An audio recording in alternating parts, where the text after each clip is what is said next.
Hello, my dear friends.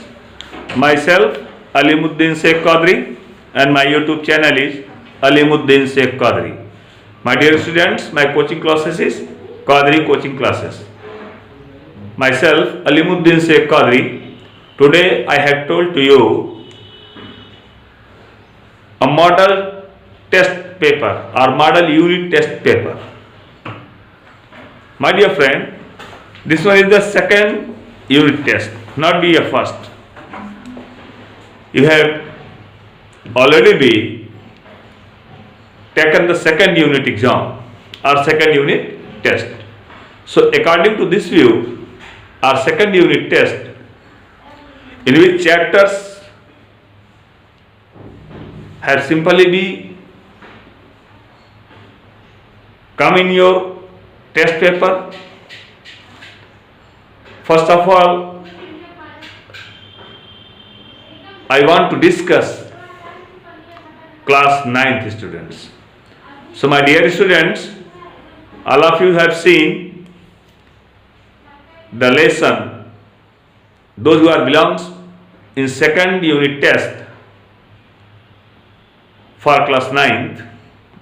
The first lesson is fundamental unit of life and second lesson is tissues. My dear friend or my dear students,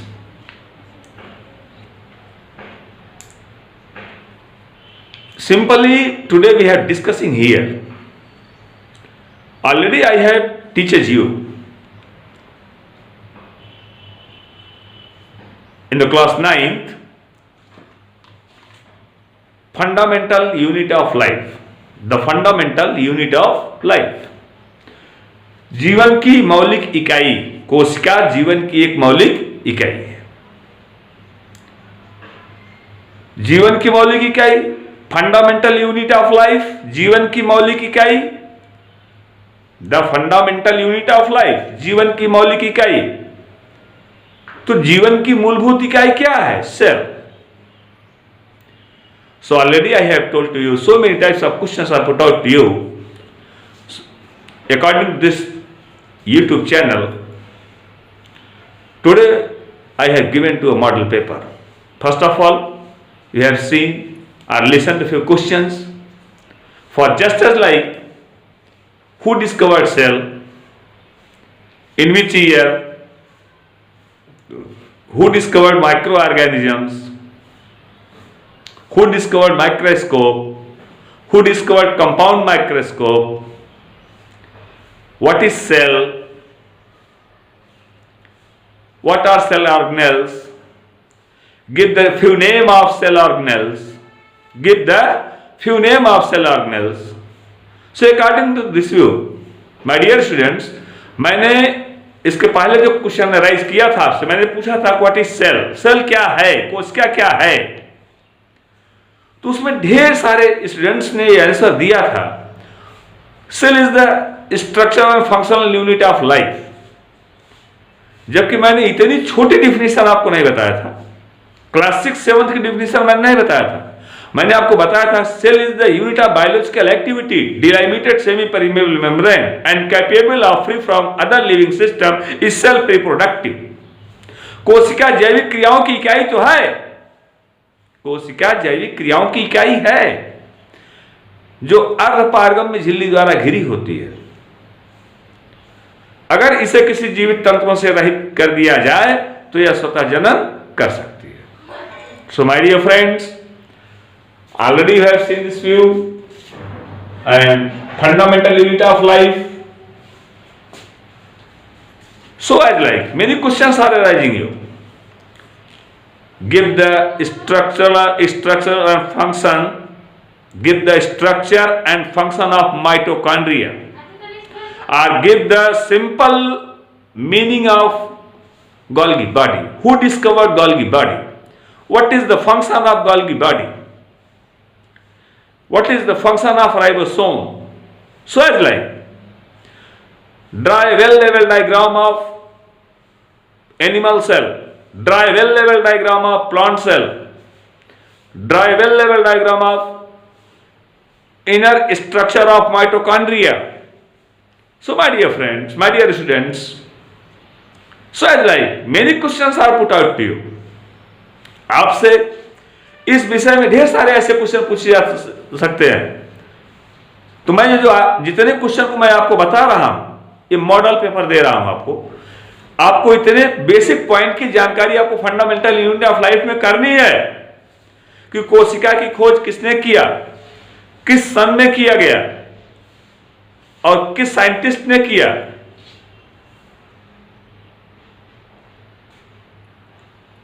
कोशिका की परिपूर्ण परिभाषा क्या है, full definition क्या है, कोशिका के अंदर कितने कोशिकांग पाए जाते हैं, या कोशिका के अंदर पाए जाने वाले कोशिकांगों का नाम लिखिए। Write the name of cell organelles those are simply according the cell, in which cell eukaryotic cell, not be prokaryotic, eukaryotic cell. What is ribosome, ribosome क्या है, what is work of ribosome, ribosome का कार्य क्या है। So it's like many questions are put out to you. ऐसे आपसे ढेर सारे क्वेश्चन पूछे जा सकते हैं। यह सिर्फ और सिर्फ आपसे क्लास 9th के स्टूडेंट से पहले लेसन से मैंने क्वेश्चन अराइज किया कि कोशिका क्या है, माइटोकॉन्ड्रिया क्या है, लाइसोसोम क्या है, राइबोसोम क्या है, इनके फंक्शन क्या होते हैं, इनके स्ट्रक्चर क्या होते हैं, और इनके होल टॉपिक्स ऑलरेडी मैं डिलीवर्ड आपको करता जाऊंगा, डे बाय डे डिलीवर्ड करता जाऊंगा कि सेल में कौन कौन से ऑर्गेनेल्स हैं, उनके कौन कौन से वर्क हैं, क्या क्या फंक्शन है। So according to this view आप लोग इसको पूरी तरह से प्रिपेयर करिए। मेरा इंटेंशन यही है कि जो मॉडल मैं बता रहा हूं इस बेस पर अगर आप प्रिपेयर करेंगे निश्चित ही आप साइंस में अच्छा मार्क पाएंगे। आपको साइंस में अच्छा मार्क ले आने के लिए ही ये सारे प्रोसेस अप्लाई किए जा रहे हैं। आपको ऑनलाइन क्लासेस दिया जा रहा है, आपको यूट्यूब से क्लासेस दिए जा रहे हैं, आपको व्हाट्सएप के जरिए मैसेज दिया जा रहा है, व्हाट्सएप के जरिए आप क्वेश्चन कर रहे हैं, क्वेश्चन का आंसर दिया जा रहा है। तो उसका मेन और बेसिक फंडा यही है कि आप कितना अच्छा से अच्छा मार्क आप गेन कर सकते हैं। माय डियर स्टूडेंट्स, इस तथ्य को देख करके स्पष्ट हो गया आप लोगों ने जो मार्क ऑब्टेंड किया है वो फिजिक्स और केमिस्ट्री में वीक मार्क आपने ऑब्टेंड किया है। मैं ये नहीं कहता कि आप सिर्फ और सिर्फ बायो को ही इतना ज्यादा एक्सपेंस करिए, आपको तीनों को करना है और आपको जो टाइम दिया जाए उसी लिमिट टाइम में ही आपको तीनों सब्जेक्ट को कंप्लीट करना है। तो आप अपने टोटल टाइम को 3 पार्ट में डिवाइड कर लीजिए कि इतने में हमको फिजिक्स करना, इतने में केमिस्ट्री करना, इतने में बायोलॉजी करना। टीचर जिस प्रकार से आपको क्वेश्चन पेपर दे उस प्रकार से आपको क्वेश्चन करने हैं। अब क्वेश्चन का प्रोसेस क्या होना है वो मैंने आपको ऑलरेडी बता दिया कि बेस यही होना है, मॉडल यही होना है। अब सेल से जितने क्वेश्चन बन सकते थे सिंपली मैंने आपको सेल से बनने वाले क्वेश्चनों के विषय में बताया कि जो है सेल से हमारे पास कितने क्वेश्चन बन सकते थे, सेल की खोज किसने किया, कैसे किया, और सेल ओमनीसेलुलर एसेलुलर टर्म से बना हुआ है, रॉबर्ट हुक ने किया, 1665 में किया। और इस तरह से आपने देखा सेल ऑर्गेनेल्स क्या है, mitochondria, lysosome, ribosome, endoplasmic reticulum, Golgi apparatus. तो सेल को हमने सिंपली 3 पार्ट में डिवाइड किया। हाउ मेनी पार्ट में? 3 पार्ट में मैंने डिवाइड किया। फर्स्ट हमने कहा कि ये सेल वॉल है, सेकंड हमने कहा ये साइटोप्लाज्म है, थर्ड हमने कहा कि ये न्यूक्लियस है। 3 पार्ट में हमने डिवाइड कर दिया। तो न्यूक्लियस की स्टडी हम अलग करेंगे। ये भी आपसे सिंपल क्वेश्चन या 4 मार्क के क्वेश्चन में पूछा जा सकता है। Write the function and make the structure of nucleus and give the well explanation of nucleus. आप एक बढ़िया जो है न्यूक्लियस पर एक एक्सप्लेनेशन दीजिए, एक निबंध जैसा प्रोसेस आप लिखिए। तो न्यूक्लियस मीन्स केंद्र क्या है, इसकी खोज किसने किया, इसका स्ट्रक्चर कैसा होता है, इसके सिंपल फंक्शन क्या है। ये पॉइंट्स ऐसे क्वेश्चन आपसे सिर्फ और सिर्फ एराइज किया जा सकता है तो fundamental unit of life lesson first से। और जो सेकंड लेसन हमारा आएगा, सेकंड लेसन हमारा है टिश्यू। क्लास 9th के बच्चों के लिए मैं बता रहा हूं, सेकंड लेसन हमने दिया है क्या, tissue. How many types of tissue और what is the tissue, right the definition of tissue. ऊतक की क्या, टिश्यू मीन्स इसको हिंदी में ऊतक बोलते हैं, और आपको ऊतक की परिभाषा लिखनी है। The same types of cell, their function and origin are same, is called tissue. A group of cells, a majority of cells, their structure and function are same, is called tissue. कोशिकाओं का ऐसा समूह जिसकी संरचनात्मक या जिसकी संरचना, जिसके कार्य वो एक समान हो, कोशिकाओं के ऐसे समूह को हम क्या बोलते हैं कि ये कोशिकाओं के ऐसे समूह को हम कहेंगे टिश्यू है। How many types of tissue? First of all, we are divided into two parts of tissue. First is the animal tissue, second is the plant tissue. Plant tissue क्या है, animal tissue क्या है? Already मैं इसको divide करता चल रहा हूँ, एनिमल टिश्यू और प्लांट टिश्यू को, अपने यूट्यूब चैनल के माध्यम से। अब अगर टिश्यू के विषय में आपको ध्यान देना है कि टिश्यू को डिस्कवर किसने किया था, माय डियर फ्रेंड, इसके विषय में भी मैंने आपको पहले बता दिया है कि अगर आप सिंपली टिश्यू के विषय में जानना चाहते हैं तो आपसे सिंपल वेरी सिंपल बहुत ही छोटे छोटे क्वेश्चनों को एराइज किया जा सकता है। मैं कुछ क्वेश्चन से सिंपल है कि मैं कुछ क्वेश्चनों को आपको बता दे रहा हूं, जैसे किस तरह के क्वेश्चन एराइज किए जा सकते हैं। जैसे मैंने बताया आपको what is tissue, give the definition of tissue. इस तरह से प्लांट टिश्यू क्या है, और प्लांट टिश्यू में इस तरह से क्वेश्चन आपसे एराइज किया जा सकता है कि मेरिस्टेमेटिक टिश्यू, मेरिस्टेमेटिक टिश्यू क्या है, पहले इसको आप बताइए कि मेरिस्टम को होता क्या है, मेरिस्टेमेटिक टिश्यू होते क्या है। जब आप मेरिस्टेमेटिक टिश्यू को एक्सप्लेन कर लेंगे तो मेरिस्टेमेटिक टिश्यू के बाद आप मेरिस्टेमेटिक टिश्यू में आप आएंगे तो वहां पर आपको डिफरेंट पार्ट्स इसके मिलेंगे। आपको इसका फिगर भी बना करके दिया गया है, समझाया गया है। एपिकल मेरिस्टम होता है, एपिकल मेरिस्टम शीर्षस्थ विभ्यूतक जिसको बोला जाता है, उसके बीच में आएंगे इंटरकैलरी मेरिस्टम बोला जाता है, अंतर्विष्ट या माध्यमिक बेस पर आप आएंगे बेसल मेरिस्टम बोला जाता है, ये मेरिस्टेमेटिक होते हैं। उसके साथ साथ इसमें वैस्कुलर टिश्यू पाए जाते हैं। वैस्कुलर टिश्यू में जाइलम और फ्लोएम होता है। जाइलम क्या होते हैं, फ्लोएम क्या होते हैं, how many parts of xylem and how many parts of phloem, xylem के कितने पार्ट होते हैं, फ्लोएम के कितने पार्ट होते हैं, what is the work of xylem and phloem, write the differences of xylem and phloem. So is like very simple question I put out to you. ऐसे ही आपसे क्वेश्चन राइज किया जाता है, इसमें आपको घबराने की कोई बात नहीं है। यह जो मैं आज का अपना ये जो यूट्यूब का ये चैनल बना रहा हूं सिर्फ इसलिए कि आप लोगों ने घबरा करके फर्स्ट जो यूनिट टेस्ट का पेपर दिया, इसमें आपकी स्कोरिंग कम हुई, मार्क आप कम पाए। तो इतना एक्सप्लेन करने के बाद भी अगर आप मार्क कम पा रहे हो, हमारी इच्छा है कि हमारे जितने बच्चे हैं सब जितना फुल में फुल मार्क पाएं।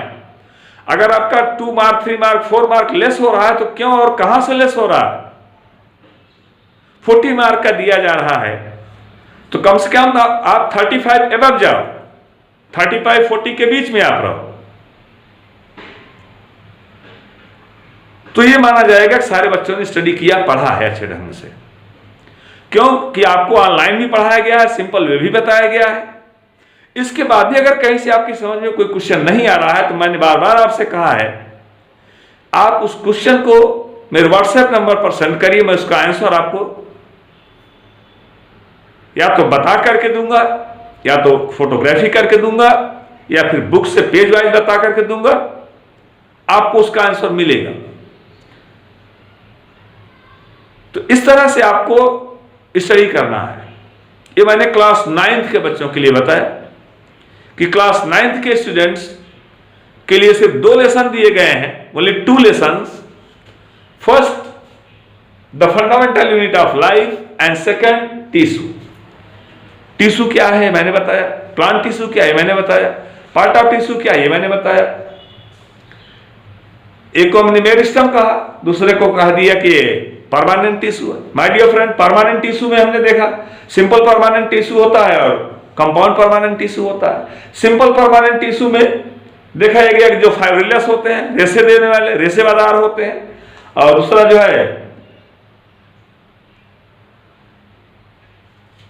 स्क्लेरोइड होते हैं। और इसी बेस पर अगर आप आगे बढ़ते हैं तो जो सिंपल में आते हैं, सिंपल को हम 3 पार्ट में डिवाइड कर देते हैं, पैरेन्काइमा, कोलेनकाइमा, स्क्लेरेन्काइमा, जिसका आपको फिगर भी दिखाया गया है, लैब में बताया भी गया है, स्ट्रक्चर भी बनाया गया है, प्रैक्टिकल भी आपको करवाया गया है इसका। इस तरह से आप सिंपली इस क्वेश्चन को का आंसर आप दे लेंगे। और लास्ट मैंने जाइलम और फ्लोएम के विषय में बता दिया कि जाइलम क्या होते हैं, फ्लोएम क्या होते हैं। तो ध्यान रहे कि आपको जैसे प्लांट है, write the differences between plant tissue and animal tissue. तो ये आंसर काफी लार्ज हो जाएगा क्योंकि many part of the plant tissue and many part of the animal tissue. So my dear friends, just like animal tissue, एक apical epithelial tissue होता है, ऊपर की एपिकल एपिथेलियल टिश्यू, दूसरा होता है नर्वस टिश्यू, तंत्रिका तो ऊतक बोलते हैं जिसको, और थर्ड होता है कनेक्टिव टिश्यू, संयोजी ऊतक। My dear friend, connective tissue क्या होते हैं, जैसे ब्लड ये फ्लूइड कनेक्टिव टिश्यू। तो blood a fluid connective tissue है। एक होता है conductive tissue, areolar tissue, condense tissue and fatty tissue, at last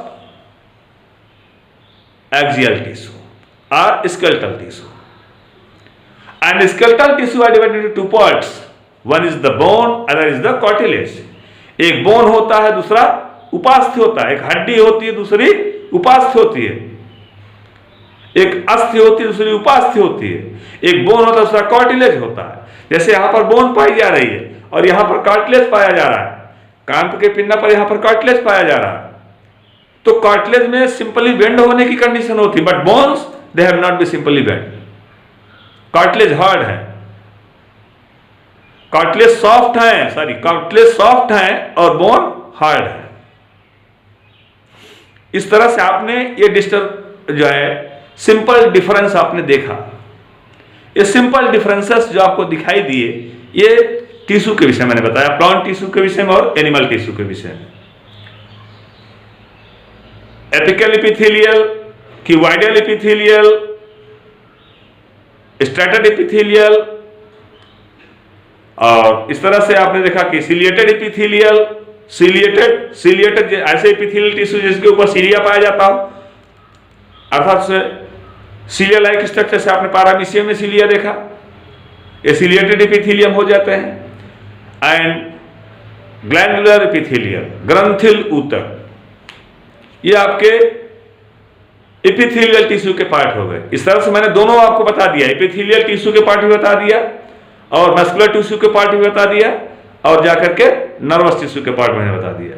तो मस्कुलर टिश्यू में सिंपली आप देख लीजिएगा, striated muscles, unstriated muscles, cardiac muscles.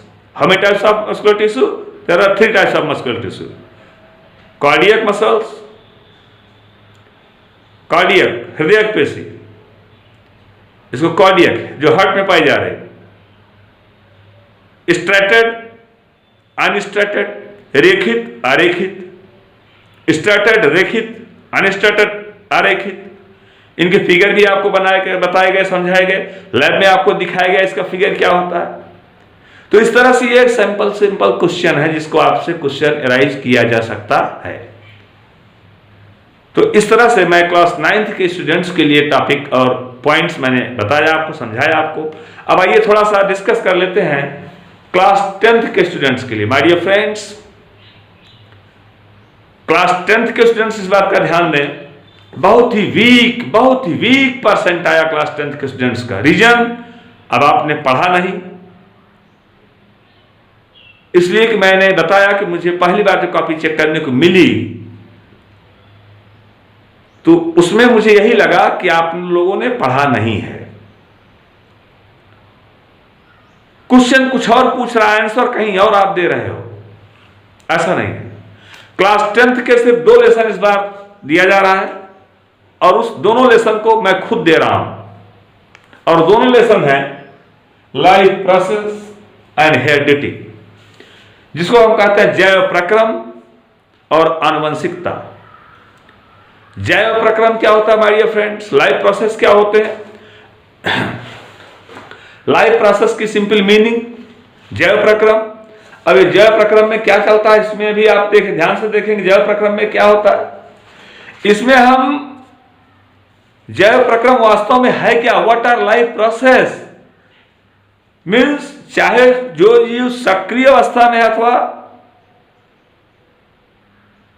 अक्रिय अवस्था में है, निष्क्रिय हम नहीं कह सकते, अक्रिय अवस्था में है, सक्रिय है अथवा अक्रिय है, यदि वो पाया जा रहा है नेचर में, क्लाइमेट में पाया जा रहा है, तो उसका क्या प्रोसेस है, क्या किस तरह से फंक्शन क्रिएट करेगा, वह किस तरह का फंक्शन क्रिएट करेगा, उसका न्यूट्रिशन कैसा होगा, ऑटोट्रॉफ होगा, हेटेरोट्रॉफ होगा, स्वपोषी होगा या परपोषी होगा, किस तरह का है, आपको ये शो करना है कि ऑटोट्रॉफ क्या होते हैं, हेटेरोट्रॉफ क्या होते हैं, रिस्पायरेशन कैसे होता है, what is the respiration and explain the respiration in the animals. ऐसी तरह से क्वेश्चन आपसे पूछे जा सकते हैं। सेकंड, व्हाट आर एक्सक्रीजन, उत्सर्जन क्या है, उत्सर्जन जो बॉडी के अंदर से एक्सक्रीटरी मटेरियल बनते हैं उनको बॉडी से बाहर निकालने का प्रोसेस एक्सक्रीजन बोला जाता है। The excretion of, what is the excretion, the exist of a waste material from the body और outside of the body, this process is called excretion. यही विधि क्या बोली जाती है, एक्सक्रीजन, उत्सर्जन बोली जाती है। Very simple, very very simple, बहुत ही सिंपल सिंपल से क्वेश्चन है, बट आपने आंसर सही ढंग से दिया नहीं। इस तरह से मैं अलीमुद्दीन शेख कदरी आप लोगों को फिर से बताना चाह रहा हूं कि जो भी क्वेश्चन आपसे अराइज किया जाए, उस क्वेश्चन के विषय में आप लोग पूरी तरह से उसको पहले पढ़िए, फिर उसकी आंसरिंग करिए। इसके बाद आपको देखा गया कि ऑटोट्रॉफी, न्यूट्रिशन क्या, स्वपोषी क्या होता है, स्वपोषण कब होता है माय डियर फ्रेंड्स और माय डियर स्टूडेंट्स। स्वपोषण है क्या, भाई ऐसे animal and those categories of plants or animals those who make their food itself, जो अपना भोजन स्वयं बना लेते हैं due to process of photosynthesis. जैसे एनिमल्स के केस में देखा जाए तो हम कहें प्रोटोजोन में लेते थे यूग्लिना, क्या लेते हैं, यूग्लिना। यूग्लिना का अर्थ यह हो गया कि यूग्लिना जो है ये इसके अंदर क्लोरोप्लास्ट पाया जा रहा है, प्लास्टिड पाया जा रहा है, ये अपना भोजन बना लेता है। Already you have seen, already you have know कि किस तरह से जो है आप लोगों ने देखा, समझा अच्छी तरह से कि किस तरह से इस जो है प्रोसेस बिगेन कर रहा है, वर्क बिगेन कर रहा है। अगर वर्क बिगेन का प्रोसेस आप देख रहे हो तो simply in my opinion this one is the very simple process. क्या है वास्तव में लाइफ प्रोसेस है क्या, जीवन पद्धति है क्या, जीवन प्रक्रम है क्या। तो जीवन प्रक्रम का मतलब यह हो गया कि सिर्फ और सिर्फ आपने एक ऐसे प्रोसेस के विषय में स्टडी किया जिससे आपकी होल लाइफ सर्वाइव कर रही है, होल लाइफ सर्वाइव कर रही है। अब होल लाइफ के सर्वाइव करने में आप ध्यान से सुनिएगा, मैंने कहा कि पोषण से लेकर के जन्म तक की प्रक्रिया आ जाती है। Nutrition, circulation, locomotion, respiration, reproduction, ये सारे प्रोसेस आ जाते हैं आपके लाइफ प्रोसेस में, ये सारे प्रोसेस आ जाते हैं। अब उसमें प्लांट के केस में कैसे होता है और एनिमल के केस में कैसे होता है, सिंपल सिंपल क्वेश्चन और सिंपली भी टचिंग आउट टू यू पूछे जाते हैं। एंड नेक्स्ट वन, हेरिडिटी, आनुवंशिकता। My dear friends and my dear students, those are simply we read in class 10th। अगर आप क्लास 10th में पढ़ रहे हैं, आप इस बात को अच्छी तरह से जाने का आनुवंशिकता है क्या। Those characters simply occur in the parents, it comes in their own daughters. माता पिता से उनके संतानों में आने वाले कैरेक्टर, इन्हीं की स्टडी, इन्हीं का अध्ययन